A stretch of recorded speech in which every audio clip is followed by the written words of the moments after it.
રાધનપુરમાં કાળઝાળ ગરમી વચ્ચે પાણી પુકાર રાધનપુર મસાલી રોડ પર રાધનપુરના વોર્ડ નંબર 7માં પાણી માટે લોકોની રજળપાટ। પાણી અનિયમિત અને મીઠું ન આવતા સ્થાનિક લોકોને ભારે હાલાકી આવી। કાળઝાળ ગરમી વચ્ચે પાણી માટે પુકાર, સ્થાનિક લોકોને પાણી માટે આમથી તેમ ભટકવાનો આવ્યો વારો। પાણી માટે રજડી રહી છે રાધનપુરની મહિલાઓ। ગરમીના કારણે તંત્રે ઘરની બહાર નીકળવાની મનાઈ કરી છે, તેવા સમયે પાણી વગર શું કરે છે મહિલાઓ? પાણી નહીં મળે તો આંદોલન કરવાની આપી મહિલાઓએ ચીમકી। રિપોર્ટર પ્રહલાદભાઈ ઠાકોર, રાધનપુર, પાટણ। મારું નામ જ્યોતિબેન ગણપતભાઈ જોશી, રાધનપુર મહિલા શહેર પ્રમુખ કોંગ્રેસ। હું 7 નંબર વોર્ડમાં રહું છું। છેલ્લા 2 મહિનાથી 7 નંબર વોર્ડને જે પાણીની તકલીફ પડી રહી છે, અહીંયા બેડા ખાલી છે, ટાંકામાં પાણી આવતું નથી।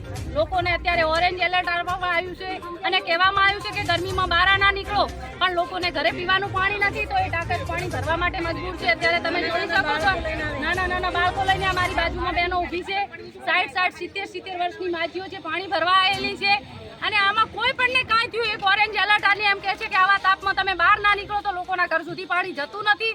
આટલી લાપરવાહી છે સરકારની અને કોઈ પણને કાંઈ થયું તો એની સંપૂર્ણ જવાબદારી તંત્રની રહેશે।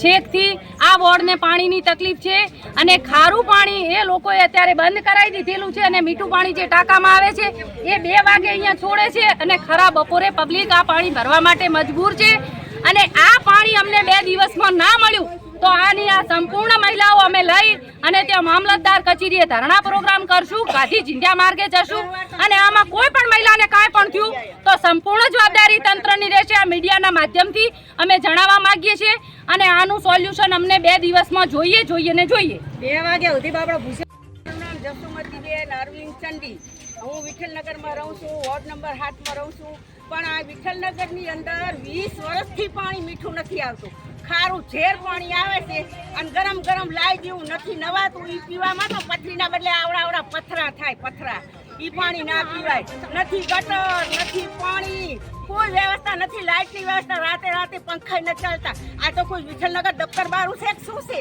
કઈ પાણી વગર તો માણસ મરી જાય। નતાર 2 વાગે તડકામાં પાણી મૂકે એટલે 2 વાગે બૈરા કામ કરે કે પાણી ભરવા જાય, મરી જાય માણસ। આમાં તો આ ઓરેન્જ એલર્ટ આલે છે, હીટવે આલે છે। આ હું તો વળી ચાલતું હશે, અમને મદદ હશે, જવાબદારી કોણ લેશે? સરકાર લેશે? આવી રીતના ના હોય હાવ તારે।